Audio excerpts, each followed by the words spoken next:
Round से भ्रम के आने वाली एपिसोड में आप देखेंगे कि जब रमशा को मालूम होगा कि अहमद वापस आ गया है तो वो जाके मिलेगी अहमद से और उसे कहेगी कि अगर तुम मेरे साथ दोस्ती का हाथ बढ़ा लो तो मैं कहती हूँ कि तुम्हारे तो वारे के न्यारे हो जाएंगे, क्योंकि आखिर को मैं रमशा पाश हूँ और मैं कुछ भी कर सकती हूँ। और अगर बाबा का ध्यान तुम्हारी तरफ दोबारा लौट आया तो मैं उसके बाद तुम्हारी ज़िंदगी की जिम्मेदार नहीं होंगी। अगर तुम मेरे साथ दोस्ती कर लो दोबारा से तो मैं तुम्हें ऐसी रोशन ज़िंदगी दूंगी जिसका तुमने सोचा भी नहीं होगा। बस उस बंदे का नाम मंजर आम पे तुम्हें लाना होगा जिसका तुमने पहले साथ दिया है और उसके लिए तुमने काम किया है, ताकि सबको ये मालूम हो कि वो भीगी बिल्ली बन के अपना मुंह छुपाने की बजाय सबके सामने बेनकाब हो और असल हकीकत सामने आने के बाद बाबा उनके साथ जैसा सलूक करेंगे मुझे इससे बहुत ज़्यादा मज़ा आने वाला है। जिस पर अहमद कहता है कि बस अपनी बकवास अब यहीं पे बंद कर दो, क्योंकि मैं मज़ीद तुम्हारी चालों में नहीं आने वाला और मैं जानता हूँ कि तुम किस कदर नेगेटिव सोच की लड़की हो। और तुम्हारे बाप को जाके मैं वो सारे सबूत भी दूंगा जो कि तुम्हारे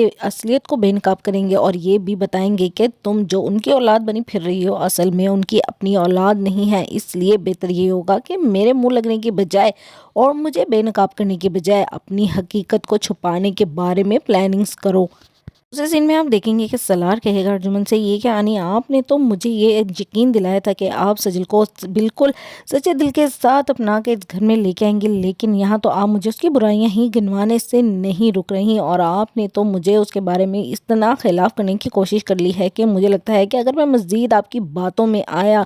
तो शायद मैं उससे शादी से इनकार ही कर दूं या फिर आपके फैसलों को कबूल कर लूं। लेकिन अगर ऐसा हुआ तो मैं शायद इस घर को छोड़ने को ही ज़्यादा तरजीह दूंगी। जिस पर अर्जुमन कहती है कि सोचा तो मैंने भी यही था, लेकिन तुम्हारी उस सजल की हरकतें इतनी ज़्यादा मेरे लिए परेशान कुन होती जा रही हैं कि मैं मज़ीद उसे बर्दाश्त नहीं कर सकती। कोशिश तो पूरी करूँगी कि वो इस माहौल में एडजस्ट कर जाए और मैं उसको एक्सेप्ट कर लूँ, लेकिन उसके यहाँ आने से पहले ही मैं इतनी ज़्यादा परेशान हूँ उससे, और अगर वो आ गई तो पता नहीं क्या होगा मेरे साथ।